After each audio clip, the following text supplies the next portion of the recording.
Welcome to the Couch Potato Sports Show, your internet radio home for all sports, news, and talk. Join Sonny Clark, the hardest working man in sports radio, and the Eagle Eye, Bill Cerna, and the best co-host anyone could ask for, Cuervo. We cover it all. NFL, NBA, MLB, NHL, as well as indoor football and high school sports. Now, it's time. Here's Sonny Clark.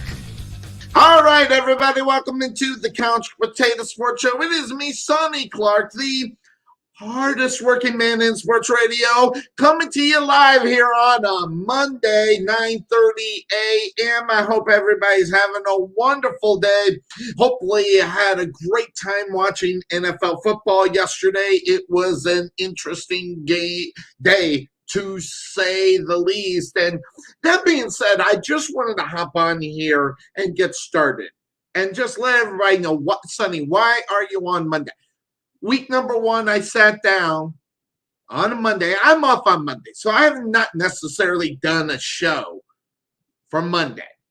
And I've watched ESPN Get Up, and I was about ready to watch the nonsense that is on First Take. I hit the NFL channel to try to find some, and I went over to Fox, and I just want to let everybody know, in case you didn't know, there are more games than the 4 that all these guys are covering. Yes, Sunday Night Football was a fantastic game.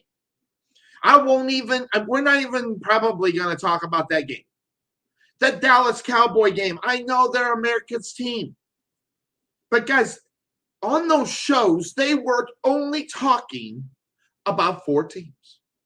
I mean, for 2 hours, for the last 2 weeks, they didn't realize, in case they didn't know, the Carolina Panthers played yesterday. They didn't know that the Cleveland Browns played yesterday.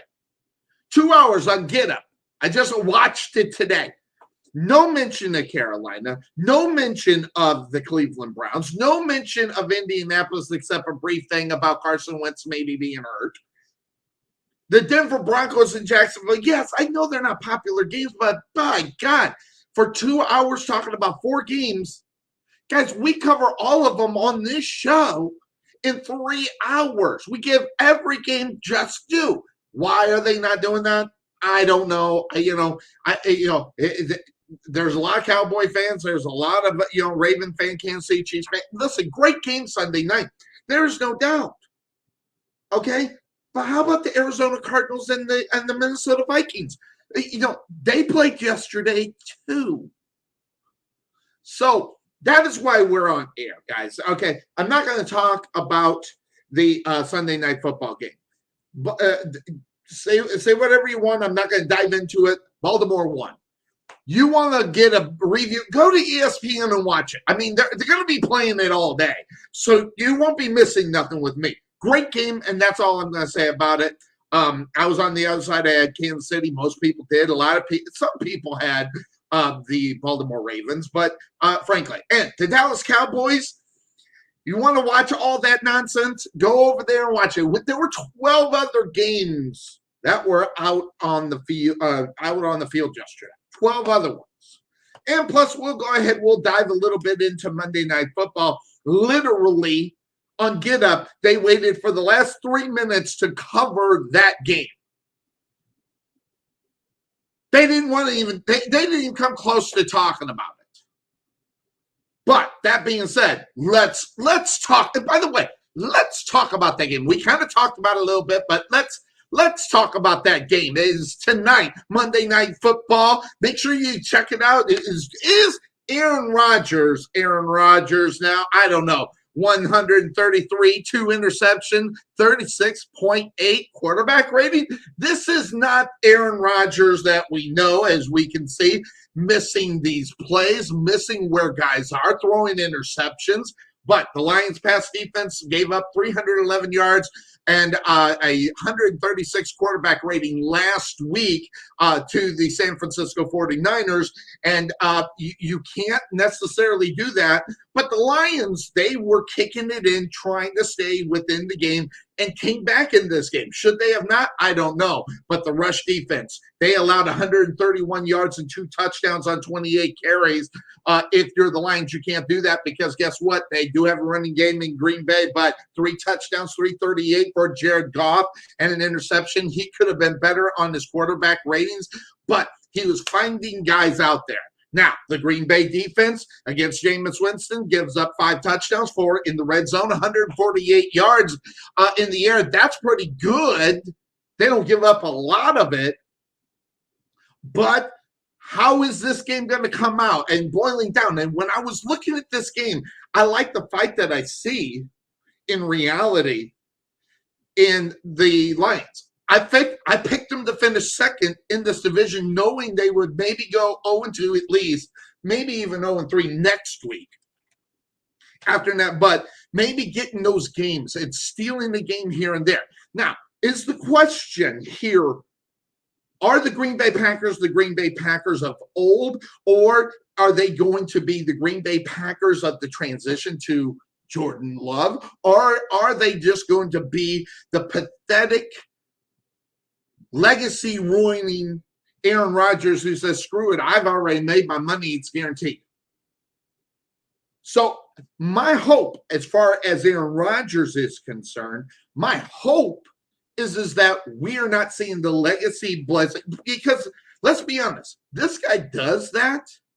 If this guy throws these games, if this guy doesn't show up and it shows, what will that do for Aaron Rodgers and his legacy that he is leaving with the Green Bay Packers? Brett Favre still loved, right? Big time. Everybody loves him. Go back and look at these quarterbacks in Green Bay. They love their quarterbacks. This guy's going to go out as hated if he is actually trying to do something, trying to say something, trying to make a point. And that point is going to fall on ownership / community ownership, but the fans will reject and rebuke him regardless if he won a Super Bowl with them. So what is Aaron Rodgers doing? What is his mindset? I talked about it up on my Facebook page. I put it out there. I asked everybody and all their thinking, is Aaron Rodgers washed up? Is he just being, well, first of all, we already know he's being an ass.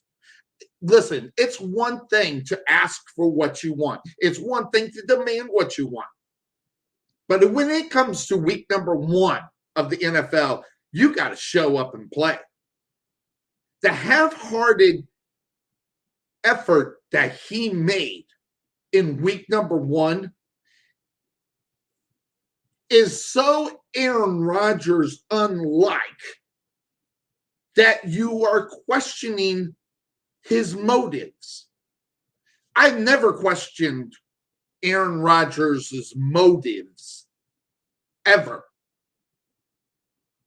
But that performance, and I don't know, I didn't look it up, but it was probably one of the worst performances coming from Aaron Rodgers, outside of maybe him being a rookie and he just, had a hard time, well, actually not even that, because he sat and carried the clipboard behind Brett Favre for a couple years. But maybe his first games actually out on the football field.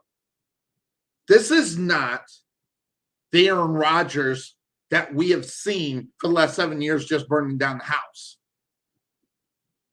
So what does that mean? What are we going to get tonight? We don't know. It's only week 2.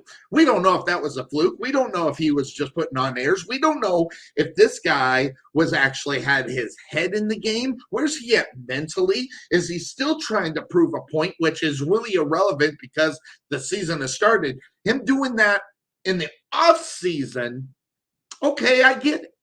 But when week number 1 of the NFL comes and you drop the ball as bad as you did in week number 1, you have take ownership of that. By the way, the press conference was pathetic. And I don't know what he expects anybody to think of him except a negative. Now, can we stay positive? Are there positive people in the world? Yeah, yes. But I'm telling you guys, let's scrutinize the NFL. Like me, I mean, we go game by game by game. We talk about all the games right there, and guess what? For the first time in Aaron Rodgers' career, wanting to know what the hell was that. Listen, the Saints defense, pretty good, okay? We're not going to sit here and argue that all day, okay? Pretty good. But it's not like Aaron Rodgers can't find the guy to throw the ball to. It's not like Aaron Rodgers can't make plays. It's not like Aaron Rodgers can't run for a first down. It's not like Aaron Rodgers. What? I'm talking about all the things that Aaron Rodgers are, but we didn't get that in week number 1. Not even close. So his motives are in question.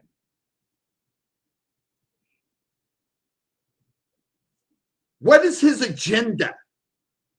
We'll find out tonight, Monday Night Football. Fact of the matter is, the Green Bay Packers should skull drag the Lions. Without question, should skull drag, and they should blow them out of the water. But I'm going to tell you right now, thinking about this game and what's going to be happening here tonight, if Aaron Rodgers wants to come in and he wants to, go half-assed, he's going to lose that battle. Because the Lions, although if you take a look at all the things that were said about them in the offseason, week number 1, they took that and just kind of made it laughable. They made it sound like it was something that it was not. They made it work and do the way we look at a team to be successful, and we just didn't see it. So, what is Aaron Rodgers going to do? We don't know. What's going to happen at the quarterback position for the Lions? Interestingly enough, I want to see Jared Goff have a good game. I want to see Jared Goff go to the Lions, play some good football, and make some of his wide receivers known. Because let's be honest, when you're looking at the Lions, you look at the wide receivers, you're asked, who is that guy? I mean, for a guy like me who does keep track of all the games and who plays and everything else, the guys I've heard of these guys. But just the regular old fans, do they know who that guy is? Do they know who that guy is? No, they don't. And against San Francisco, they put up one hell of a fight. Whether it's getting the onside kicks, that takes effort. And we saw the effort in Detroit. They put 33 points up. They gave up 41. Listen, if you're going to put up 33 points, you should win the game. So it's not like the Lions just showed up and took an ass whooping. Jared Goff, 38-57, 338 yards, 3 touchdowns, threw an interception. But he outplayed Jimmy Garoppolo, who had a good game, 17 of 25, 314 yards and a touchdown. But think about this, by the way. All right, Jared Goff had to throw the ball 57 times. Now, granted, when you think about that kind of stuff, you go, well, no running game, it's not really working. No, they actually had a running game. As they had over 120 yards rushing. Now, granted, that came from, 4 running backs, or actually 3, and Jared Goff. They had an end around for 9 yards. But they're getting effort from there. They got 100 yards and a touchdown. So that being said, when you look at the plays, the way it was lopsided throwing the football for Jared Goff. And guys were making plays. Everybody knows about TJ Hawkinson, okay, the tight end. That guy's a stud. 8 receptions, 97 yards, and a touchdown. But DeAndre Swift getting out, running the football, he gets out on pass plays 8 times, 65 yards and a touchdown. Do you know who Jamal Williams is? He's another running back, snuck out of the back, 8 yards. Working what Jared Goff does well. But the wide receivers, 3 catches, 50 yards, 2 catches, 23 yards, 3 catches, 19 yards, 2 catches, 14 yards, 3 catches, 12 yards. He was leaning heavily with the guys who can run the ball, but also can sneak out of the backfield and make plays down the field. If we don't see that against Green Bay, I'd be shocked. Now, granted, we always say, if I see it, at least I always say, if I see it, then those defensive coordinators should see it. But Jared Goff is going to have to spread the ball again. And it can't be just a few guys. It's got to be as many as he used in the passing game against San Francisco last week. I'm looking at this. 1, 2, 3, 4, 5, 6, 7, 8, 9, 10 players. 10 players he got the ball to. So he's going to have to spread the ball around. He's going to have to be successful. But believe me, they're going to have to figure out a way to run the football. But on the other side, Jimmy Garoppolo, again, 17 of 25, 314 and a touchdown. Lots of running going on that team. I mean, Eli Mitchell, 104 yards and a touchdown, 19 carries. They were consistent. They were getting the ball to the guy that they trust from the backfield. Mostert, 2 catches, 20 rushes, 20 yards.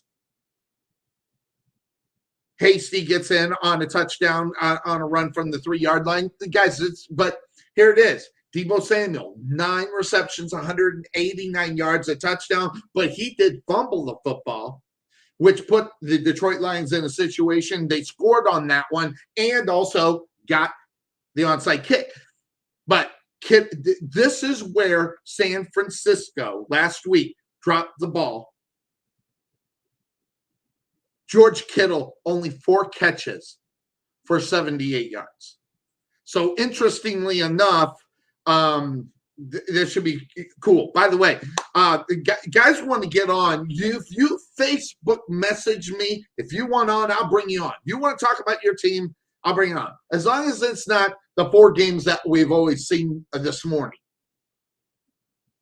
Have something to say about Green Bay, get with me. I'll bring you on. We'll talk about it. We'll see what you think. That's what this show is. Now, we're just kind of we're going to review a little bit what it ended up happening in week number 2 of the NFL, because like I said, there were more games. The Indianapolis Colts, they damn near sneak one out of there, but now there's a question at the quarterback position. Is Carson Wentz going to be ready for week number 3? That is so huge because that is the guy they went after. That is the savior. And they damn near beat out the Los Angeles Rams yesterday at home. So when you look at Indianapolis, they got Tennessee, which, by the way, that was a good game yesterday. They got Tennessee in a division game. They need Carson Wentz, especially since Tennessee realized, we probably should run the ball. Seeing how we got the best running back in the league. Yeah, we should probably run the football. But Los Angeles getting to a 3-point win yesterday. And, I'm looking, by the way, I'm looking on the list. Everybody was on the Rams. There was nobody on the island in this game. But I think everybody expected more from the Rams more than a 3-point win. By the way, Jonathan was the one. He was on the island with the Indianapolis Colts. He thought he even said it in a message, I thought I was going to sneak that one by, and he damn near did. But if Carson Wentz doesn't go down, maybe they have a shot at it. Carson Wentz, 20 of 31, 247 yards, touchdown, and an interception, by the way. And Matthew Stafford on the other side, 19 of 32, 78, 2 touchdowns, and an interception. Wasn't like the week before at all.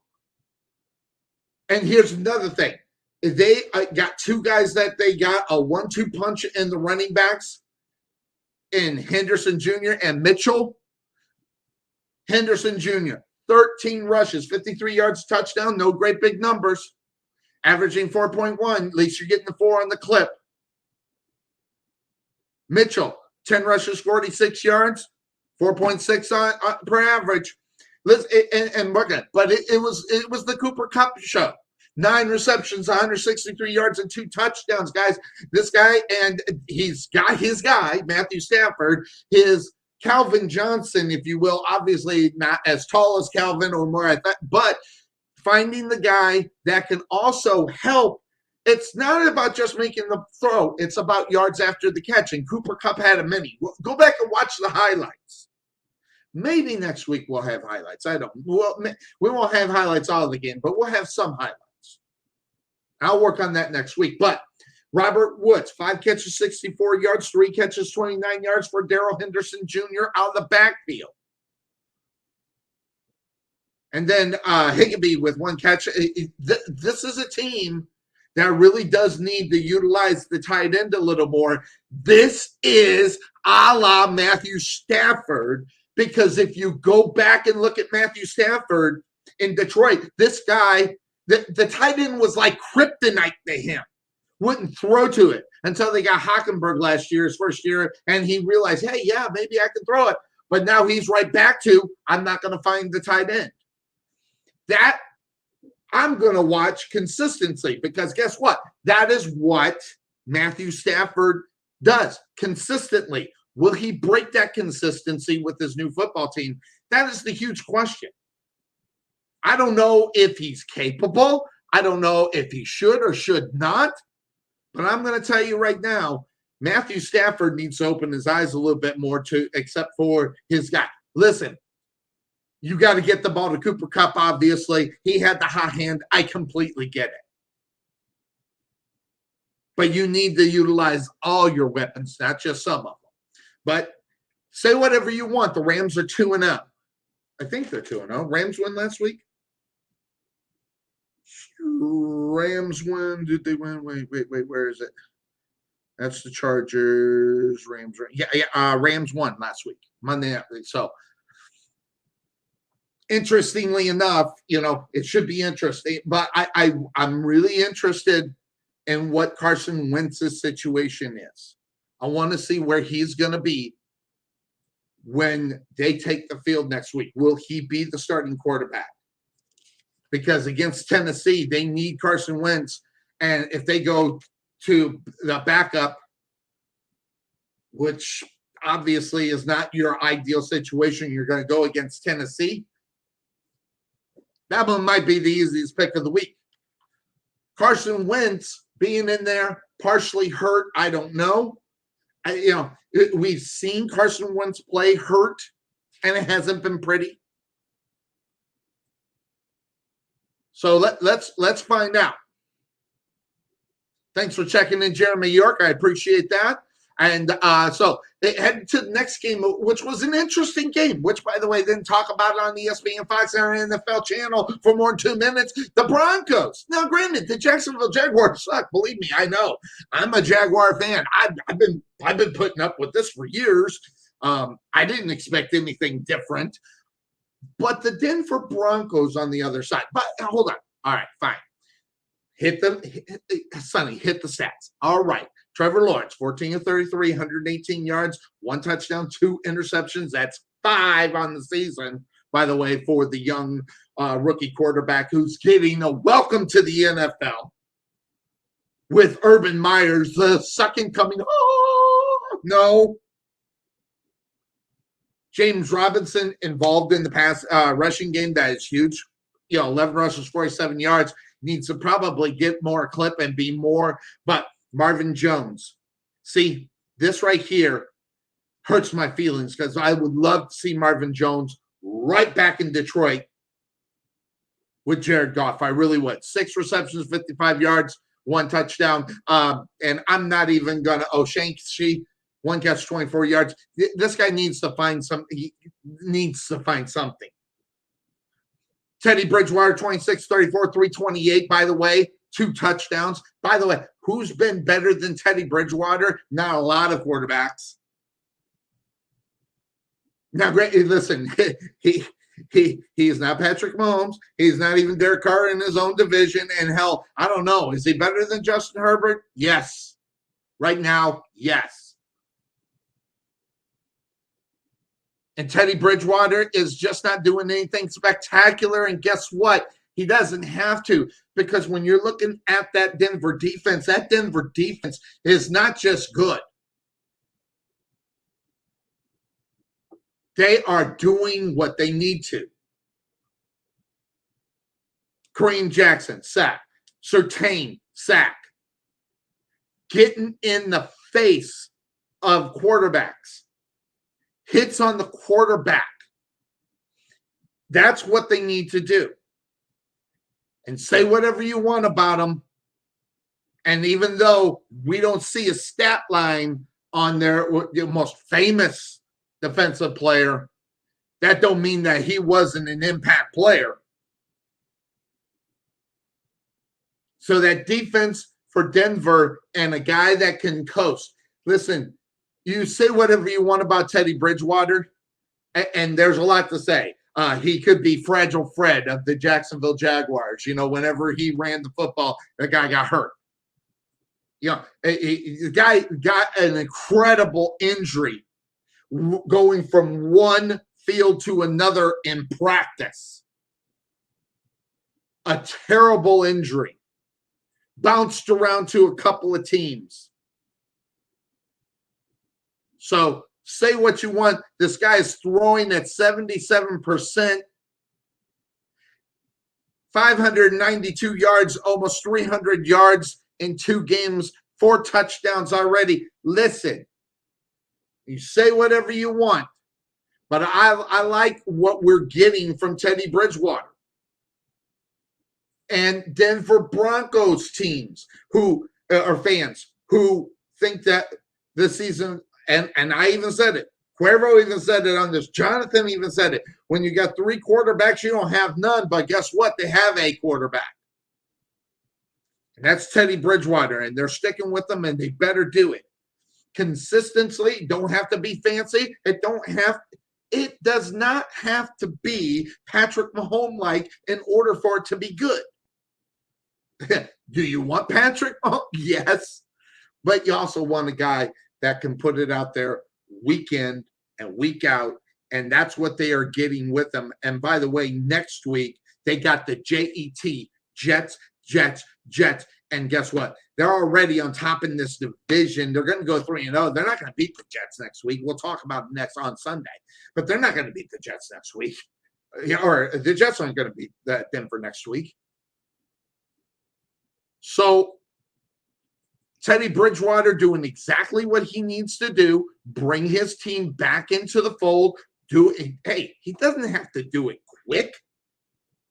He doesn't have to do it spectacular. He just needs to maintain status quo. I even say give him 250 yards, maybe a touchdown, maybe 2. Let that defense do it. Go back to the Baltimore years when they had no quarterback and the defense just was running rampant. But the quarterback, what did he do? Well, he just maintained. Look at all the great teams, that defense that supposedly won Super Bowls from him, with guys. Baltimore Ravens did it. Not with Nick Foles. I forget the other guy's name, but they did it on defense. So interestingly enough, I like what we're getting on that. So watch out for that. Other games that they don't talk about, I'm not going to spend a lot of time on a 35-0 shellacking that the Miami Dolphins had. But I will say Tua taking an injury to the ribs, 1 for 413 yards before he got clocked. Because anybody who thought that Miami could win this game, there was one, Bryce thought maybe they'd sneak it out. Buffalo turned back into the Buffalo that we seen last year. But Brissett, he even got hurt too. 24-40, 169, 1 interceptions, no touchdowns. And I'm telling you right now, they put up a goose egg. And this is a division game, by the way. Buffalo 1-1. They take the loss to the Steelers last week, and they get back on track with the division foe. That's always a good thing. Josh Allen was Josh Allen-ish. I mean, you talk about a guy using his legs. 5 rushes, 35 yards. Listen, that's 7 yards clip. If you're getting that on a running game, that you're loving life. 13 of 82 for 82 yards for Singletary and touchdown. Zach Moss, 8 rushes, 26 yards, 2 touchdowns. 2 touchdowns through the air for Josh Allen, going to Stephon Diggs, who only had 4 catches and 60 yards. But guess what? He gets into the end zone. It's something to look at, and knocks the tight end. 2 catches, 17 yards, and touchdown as well. So I'm not worried about the Buffalo Bills. I wasn't really worried about them in this game either.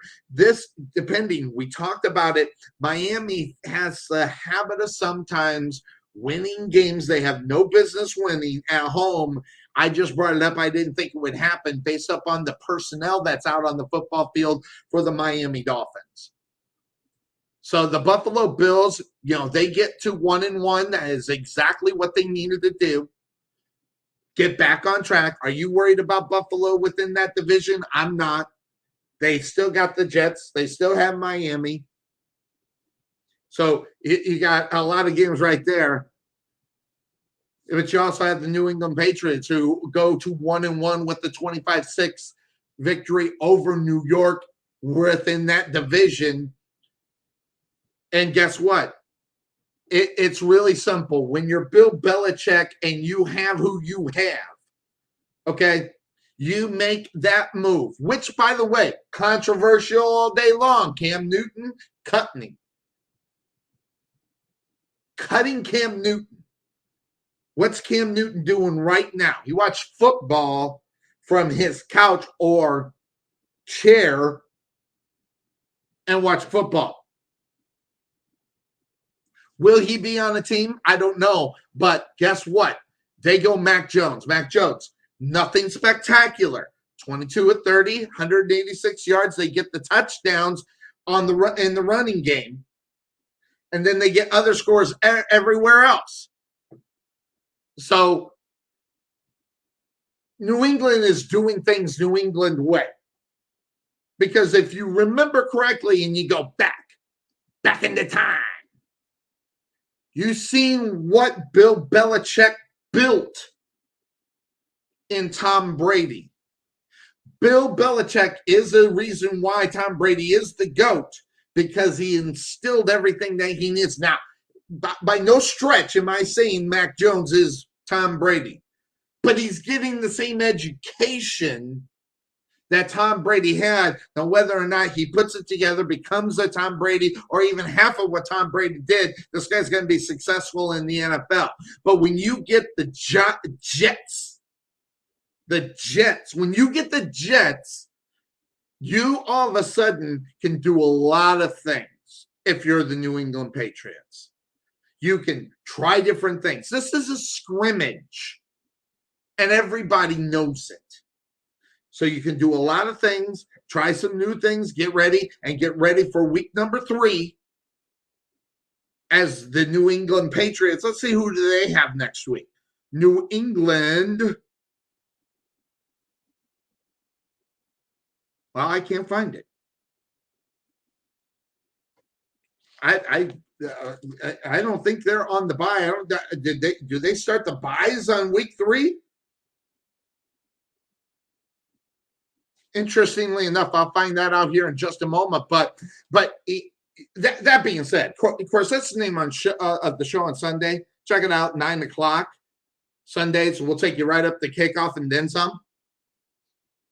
But right now, the Patriots in a situation where, they're scoring 20 points a game, and they're 2-0, by the way. 1-1, by the way. And we're slowly seeing the development of their young quarterback. Next week, they have New Orleans. So, interestingly enough, and the Jets have Denver. They could be 3-0 before they. And look who will be on top of that division next week. Unbelievable. San Francisco and Philadelphia. San Francisco improves to 2-0. Philadelphia, after a good week one, didn't look like Philadelphia in week number one. San Francisco goes into this losing some on the defensive side of the ball. It scared me. It's the reason why I went ahead and I picked Philadelphia in the game. And obviously ended up being a mistake, but they hung out. Here's the thing.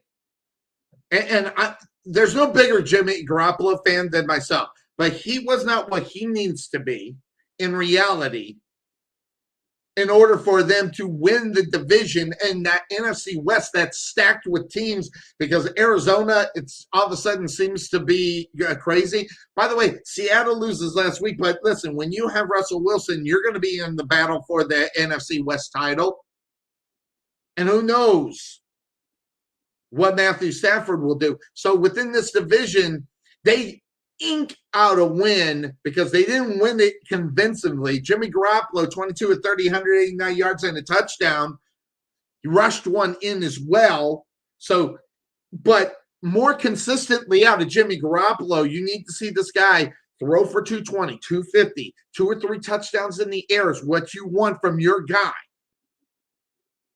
And especially going up against a team where their quarterback is not that guy. 12 of 23, 190 yards, no touchdowns. But he dives in, gets in one for a touchdown, rushing the football 82 yards. So, I don't know. Did Philadelphia confuse San Francisco with Jalen Hurts with the running game? Maybe. Because when you look at it, they had 150 yards on the ground between 3 guys, Jalen Hurts, Sanders, and Greenwell. So, where else is this all coming from? Well, Watkins, 2 catches, 117 yards. Do the math. That's an average of close to 60. It's 58.5. But after that, it was pedestrian. It wasn't what we saw in week number one for the Philadelphia Eagles. It just wasn't. So, where does that leave Philadelphia within the division? Well, we're not going to go too deep into the Dallas Cowboy game, but right there with the Dallas Cowboys, 1-1, Giants 0-2, Washington 0. I think Washington's 0-2. It's going to be an interesting division of football. However, the Philadelphia Eagles, if they want to keep up with Dallas, because Dallas played, listen, Dak Prescott is back. Dak Prescott's top 5 quarterback in the NFL. Yeah, I just said it. Yes, top 5. Just continuing on where he was until he got hurt last year, the Philadelphia Eagles have to bring it a little bit more. And the fact that they don't or didn't makes you wonder as they move into week number 3. So Philadelphia, let's see who they have next week. Looking on my board here, Philly. I should stop this. They're Monday Night Football against who? The Dallas Cowboys. Monday Night Football. Division game. Vital game for them. Winner of it takes over the division for a week at least. But yeah, it is the NFC East. It's not like it's anything to write home to mama about. But yesterday's games, I'm going to tell you, there was a bad game, a bad performance, but a good performance on the other side of the winning team. And I'm talking about the Raiders. By the way, the Raiders are 2-0. They're on top, tied with Denver. Kansas City at 1-1. No one thought would be this way. Chargers 0-2, no big surprise, but 2-0. They're first within the division, by the way, by stats and all this other stuff. Denver's in second in reality, but 2-0. Pittsburgh Steelers get off of week number 1, go in there and say, listen, we're the Pittsburgh freaking Steelers in week number 1. And then they lay an egg, not a 0, but geez, they just played so bad.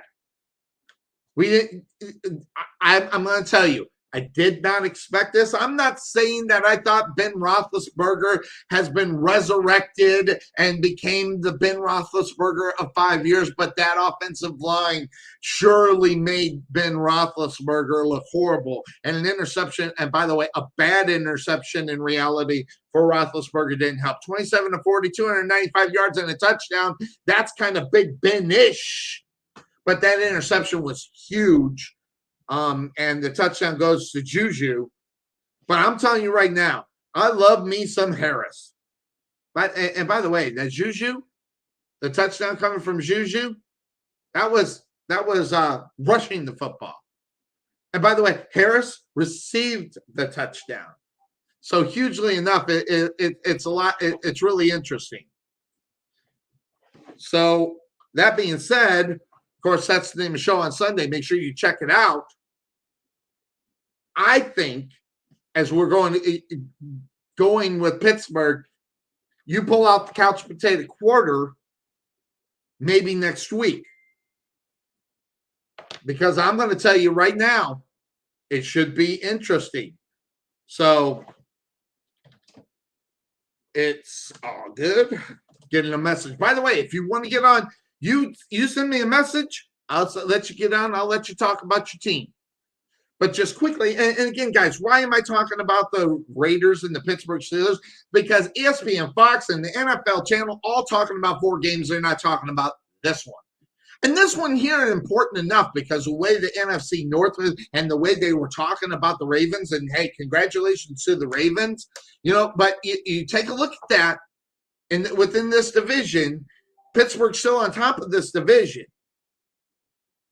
So I'm not sure what that whole thing works as far as the Pittsburgh Steelers are concerned, but it's not going to get any easier for a Ben Roethlisberger. In fact, it's just going to get harder.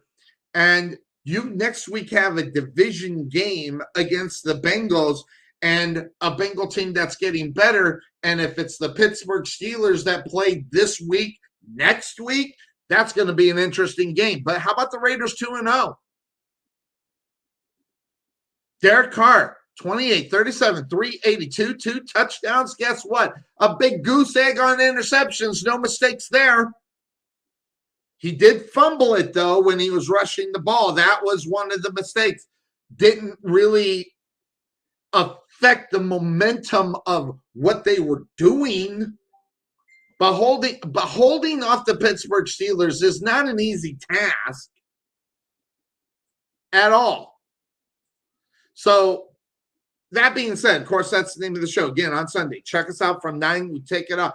I'm interested to see what happens next week for the Vegas Raiders. Gosh, that's still hard to say. So let's see here. The Vegas Raiders have Miami at home. Could we be talking about the Raiders being 3-0? Absolutely. They're not. Listen, they are no slouches out there. No slouches. And interestingly enough, if they go 3-0, Denver goes 3-0 next week. What a division that's going to be.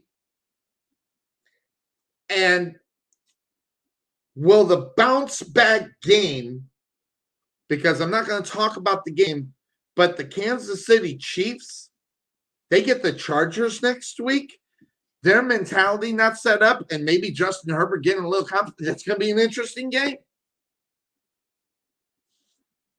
Good, bad, or indifferent. Interestingly enough. Now, sometimes Sonny Clark is wrong. Okay, all right, a lot of times I'm wrong. But yesterday, I picked the game so good, by the way, just to let you know, that I was the only one on the island. I was the only one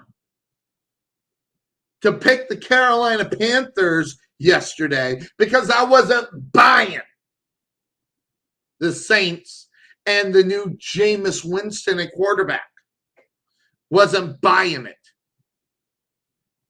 Because why? Jameis Winston just had a flashback, went back to Tampa Bay, threw 2 interceptions on 11-22. A la Jameis Winston. No great big surprise. Carolina's defense was huge. Put some big pressure all over Jameis Winston. Put him in. Now, he did rush it in for a touchdown. Congratulations. That's the only thing you got. Carolina, 2-0, by the way, within their division, right there with Tampa Bay. I'm not saying, but Sam Darnold, 2-0, 26-38, 305 yards, 2 touchdowns, still made the mistake, threw an interception, but it was the Christian McCaffrey show. Say whatever you want. And by the way, the numbers don't make it look like he wasn't rushing the football. 24 rushes, 27 yards, 72 yards and a touchdown. No, 5 receptions and 65 yards, even though he didn't get into the end zone.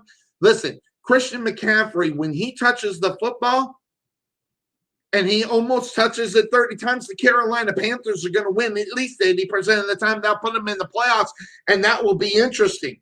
Sam Darnold making the mistake on the interception.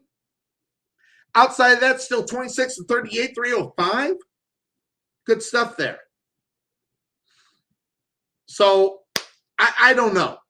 Alvin Kamara should not be catching more balls out of the outfield, but that's what they got to do. They need to do it more than 4 receptions, 25 yards. I think if you get him out in 3rd down, and when you realize that maybe Alvin Kamara is not going to rush the ball very well, how about 8 rushes, 5 yards? You need Alvin Kamara a part of this offense. It's not just Jameis Winston winging the ball down the field, throwing 2 or 3 interceptions a game. That's going to kill you. If you fell for Jameis Winston after week number 1, the wonderful 185 yards and the, by God, 5 touchdown passes, you fell for a McDonald's Big Mac tasting really good when you were really hungry, because when you were not really hungry and you're enjoying a burger, it is awful. And you fell for the Jameis Winston, I'm hungry for a Big Mac. Instead, maybe I'll have a Big Mac, and you got the bad Jameis Winston. You got the bad Big Mac. You got what he is. And guys, this guy's been in the league for years. Okay, before he got to Tampa Bay and with Bruce Arians just saying wing it, this guy still was a turnover machine. This guy still threw interceptions. This guy knew how to give up the ball. The game is about inches, right? But it's also about turnovers. And you can't turn the ball over if you're Jameis Winston. Why? Because everybody knows who you are. It is the biggest force. I know who Jameis Winston is, Jenny. And he showed who he is. And that alone tells you a lot about where the Saints are going to be going next week. Guys, I said it, and I'll say it again. Taysom Hill is going to be the starting quarterback by week 6. We're at week number 2. All the love, all week. I talked about it. I was on the phone with people. I was on the air with people going, God, all this Jameis Winston talk is going to go away next Sunday. And I was so on it. It was scary. You know, have you ever, like, if you're a golfer and you go out and you're just a guy who's just a weekend hacker, and you go out and you rip it up one day, you shoot below 90. Yeah, I said it, below 90. It's not a great number, but for weekend hackers, below 90 is what you're aiming at. I was a weekend hacker as I got older. When I was younger, I was damn good. But I became a weekend hacker, and my goal was to shoot 90. 45 on the front, 45 on the back, every hole par 5, and every once in a while, I would have that game, and I would feel the juices. I'd be out next week on the putting green, getting ready for my next round, and it'd go to holy hell. That's what happened to the Saints. And if you think it didn't, you were not watching the game. Watch the game. Listen, that's one of the good things about Red Zone. Yeah, we're not watching the whole damn game. We're watching them in vital spots of the game. And when they are not successful, like Jameis Winston, why should that shock anybody? Horrible, horrible. And an interesting game that happened yesterday as well, which they're not talking on ESPN or Fox or the NFL channel. The Chicago Bears ink one. I mean, ink it. Ink it out. And if Joe Burrow doesn't throw 3 interceptions, we could be talking a total different team. We could be talking about the Bears 0-2. We could be talking about the Cincinnati Bengals being 2-0 and sitting right there on top of the division of the AFC North, which no one expected. 3 interceptions will kill you. Listen, the monsters of the Midway, are they back? Are they done being Monsters Incorporated? Monsters Inc.? Maybe. Because that was a good defensive performance with the Chicago Bears. By the way, Joe Mixon, 20 rushes, 69 yards. He only gets 3.5, but on a couple of those runs, you're loving what you're seeing from Joe Mixon. But Tyler Boyd, listen, this is a number 3, 7 receptions, 73 yards. T. Higgins might even be worse. He might be a number 4 on any other football team. 6 catches, 60 yards, a touchdown, but he coughs one up. Looking at 4 turnovers the Bears created. But the thing about the Bears only winning that game and inking it out, that tells you something about what's going on. And yes, say whatever you want. Andy Dalton, 9 of 11 and a touchdown, 56 yards before he gets hurt. Justin Fields throws the interception, which kept Cincinnati into this one. This was an interesting game. It was a yo-yo, man, I'm telling you. I actually enjoyed watching this game on Red Zone when they brought it in because you just didn't know what was going to happen. But interesting enough, Sonny Clark predicted Andy Dalton would not be in the starting lineup as the starting quarterback of the Chicago Bears in week number 3. And guess what? That's probably going to happen because Justin Field, I think, showed enough to where, listen, Matt Nagy needs to get his head out of his ass and stop playing to this. He didn't do it for Nick Foles. Maybe Andy Dalton had a better disposition than Nick Foles, but it's still the same result. Seriously? Come on. Matt Nagy needs to just pull the plug on the Andy Dalton experiment and just call it done and put Andy Dalton where he needed to be, which is a backup quarterback. And guess what? Nick Foles should be the second backup before Andy Dalton until he's completely healthy. I don't know the extent of the injury, but I'm just going to say it straight out. Nick Foles should be the backup quarterback to Justin Fields. And listen, I like guys with experience. I like guys that can go out and win games. But that relationship between Matt Nagy and Nick Foles, it's not there. And even if you activate them and try to make them happy and everything, that's still not a love affair. And Matt Nagy, I'm going to tell it. I'm just going to say it. Matt Nagy is the kind of guy that is so stubborn that he's probably worse than Sonny Clark, that he just may start Nick Foles next week over Justin Fields. Is that a mistake? I don't know, but I'm going to tell you right now. Let's see, who does Chicago have? Chicago has Cleveland.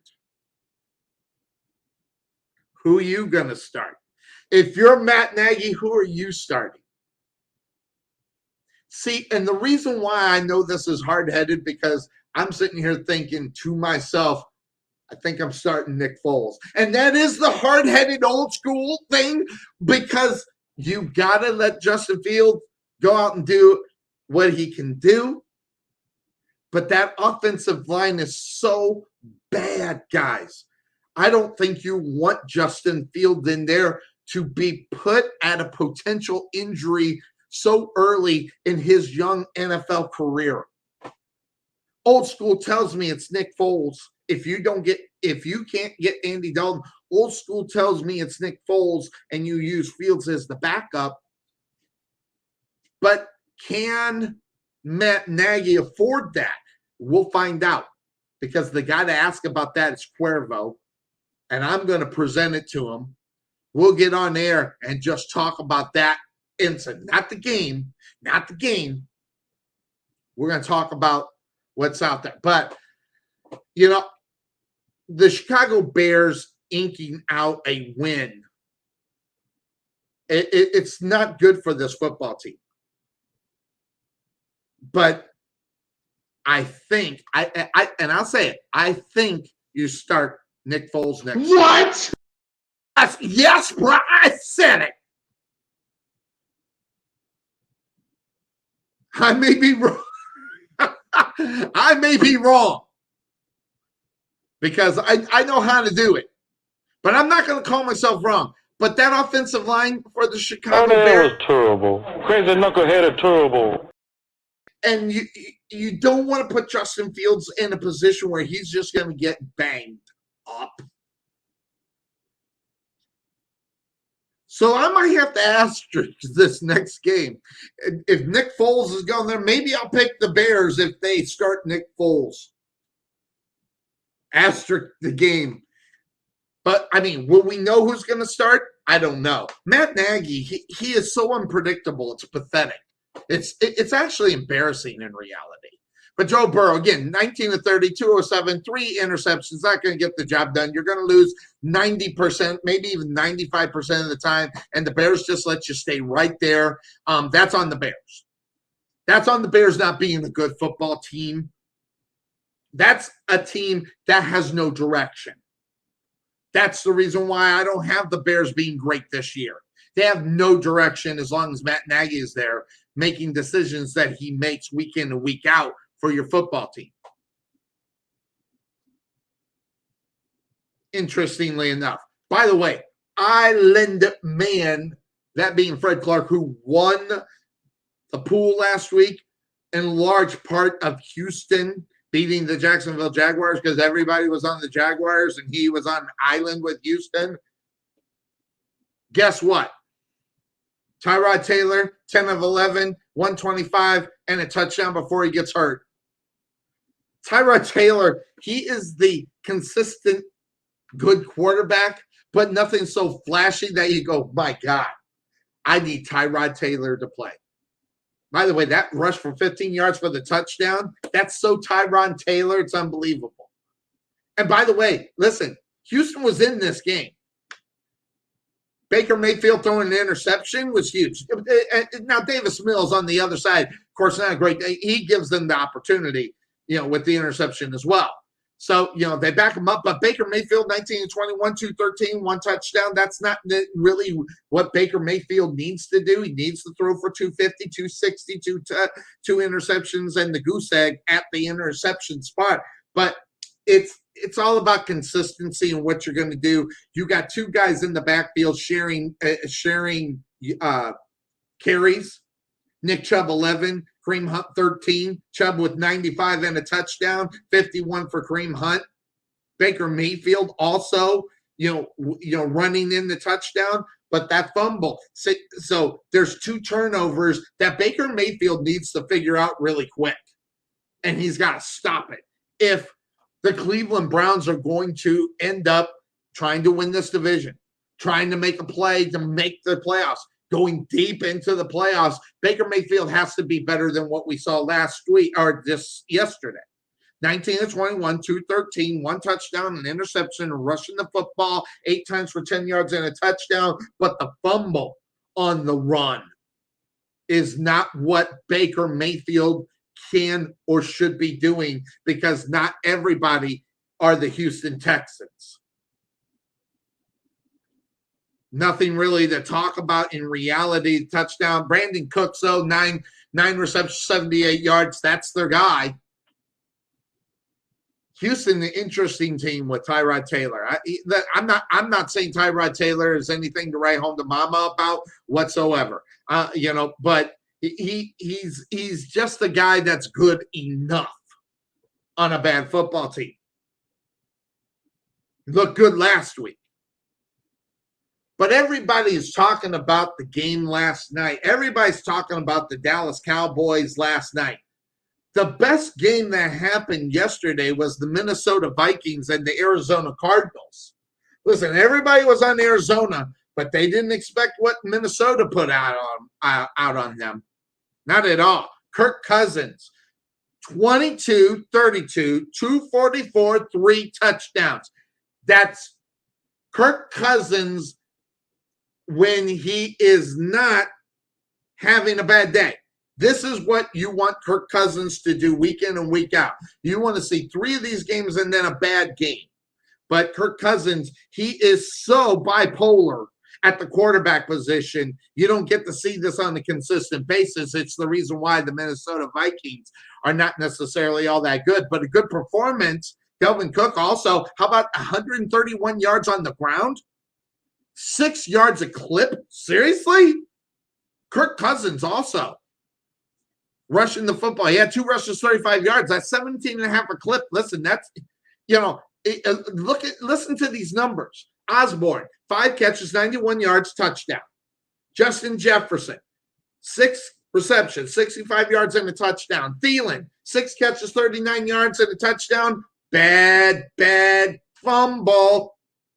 And it cost him, in reality, the fumble cost him the game. The turnover cost him the game. Listen, Randall Moore on the other side gave one away, but that one didn't. When you have a guy at the quarterback position that is Kyler Murray, you're at 29 and 36, 400 yards, 3 touchdowns, 2 interceptions, bad enough. But 3 turnovers. The Arizona Cardinals were lucky to get out of there with the victory. Lucky. Good, bad, or indifferent. It just was what it was. I don't know what to think of the Arizona Cardinals. I do know that I don't think they're anything to write home to mama about, but unbelievable. I'm not going to talk about Tampa Bay. Tampa Bay just that much better. Atlanta is Atlanta. As long as they play Matt Ryan, they need to pull the plug on Matt Ryan. Pull the plug on Matt. Hey, Atlanta, pull the plug on him. It's pathetic. And not only that, you need to come up with the excuse on why you didn't go after a franchise quarterback. And it was so evident yesterday. So it is what it is. We did an hour Monday morning here. It's not the Monday morning quarterbacking. It's just a review, looking at what's going on. Talk about the games that they don't talk on ESPN, on NFL Channel, and on Fox. We'll talk about them more than what they will, and we'll do that. We're going to just have to start doing it because not covering all the games on a Monday morning, sticking with 4 makes me want to puke. But that's what it was. That's what it is. That's what this show is. We talked about the other ones. I'm out of here, everybody. Have a good day. Take care. Bye-bye.